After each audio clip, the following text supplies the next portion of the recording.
Hey everyone, I'm here with Germany's head of entertainment, Thomas Schreiber. First of all, how satisfied are you with how the whole presentation, how things went today? I'm happy.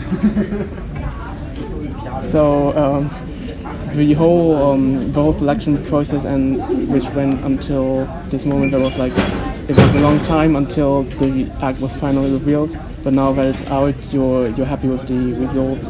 I'm happy with everything. In the end, we discussed very early in 2019 what would we do for 2020, and we really got into details in March 2019.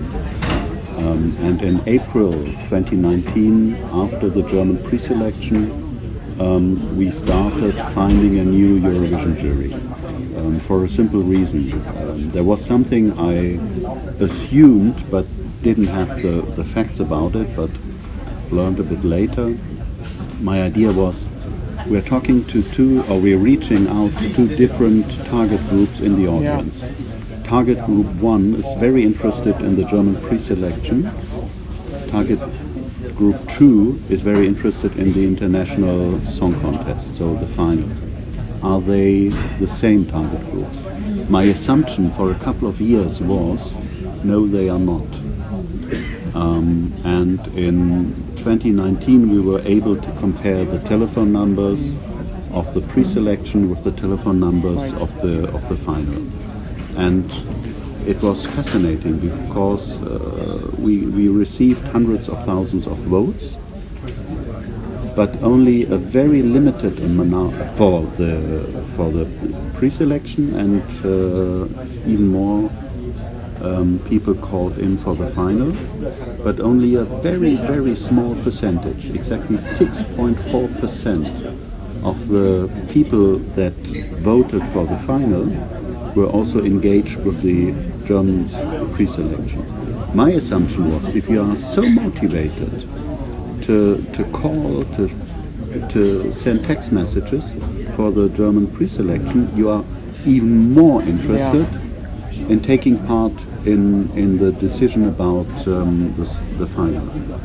And so the solution was, or the question was, if I don't get the audience that decides for the international song contest, I have to change something. And how do I do that?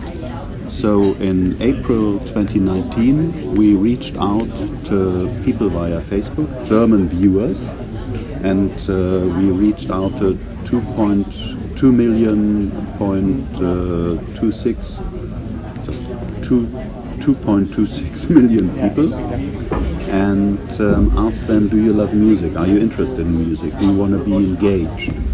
And 15,000 of them completed some kind of questions, and they each received 10 songs that would participate in Tel Aviv.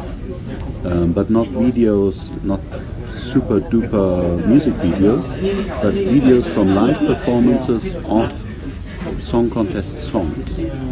And people had to put them in an order, not who would be your first number, your second, or your third choice, but those are your top 10s, who do you see in the middle, what doesn't convince you totally. So people put them in an order. And nearly 15,000 completed this process. And it was not something you did in 3 minutes, so there was a little bit of engagement, of time, of tender loving care in a way necessary. And so we had 15,000 questionnaires, and then we put them on the side. And then the song contest took place. And then we compared the results of the televote of the song contest in Tel Aviv with the results of those 15,000 people. And the 100 best, or to be honest, it was a bit more than 100, but who were with their personal judgment closest to the judgment of all the viewers in Tel Aviv, we thought they are interesting. They have a nose, they have a sense of what's good, what convinces a European audience. And so we asked them, would you like to be engaged? because the process that started then took a couple of months. And more or less all of them stayed with us through the whole process. And thanks to EBU is so transparent because each and every year they announce how every music industry professional, so every jury member of each and every country has voted. So we compared the votes of each and every jury member from the last 6 years with the jury vote of every year, or the jury result of every year. And we thought, okay, if those are jury members that came with their personal judgment quite close to the actually jury result of that year, they also might be interesting people. And so in that way, we had two juries, like with the song contest, but the jury members for the Eurovision juries, they were viewers, people who are paying the license fee, who are watching our programs, but who had to qualify to give us their judgment. Yes.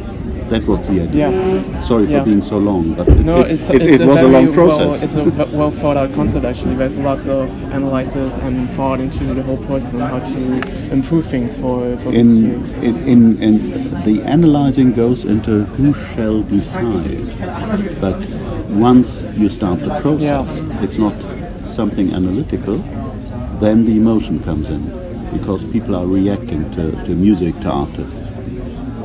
And now a question, of course, a lot of fans, also German fans, will probably ask, now that the selection for this year is done, how will things go next year?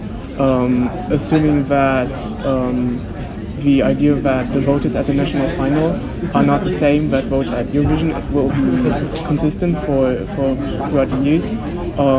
Will you wait until Rotterdam and see how it plays out, or are you already deciding in advance to go for another internal selection? What is the basic idea? I understand why you're asking, but to be quite honest, this is not what I'm thinking about at the moment. Yeah.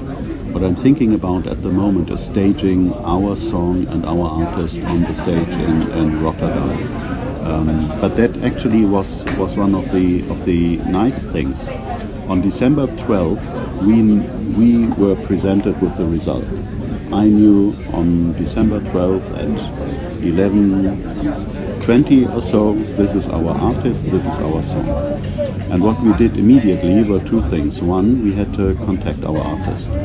He was in London. I did some research. I knew the top 3 or top 5, and I did some research. Where are they? And Ben actually was in London recording at the Rocketman studios of Elton John. And we wanted to surprise him there and tell him the news and ask him, so, are you with us? And so that was the one thing, what is our team, who is our artist, and the other thing was, who will do the staging?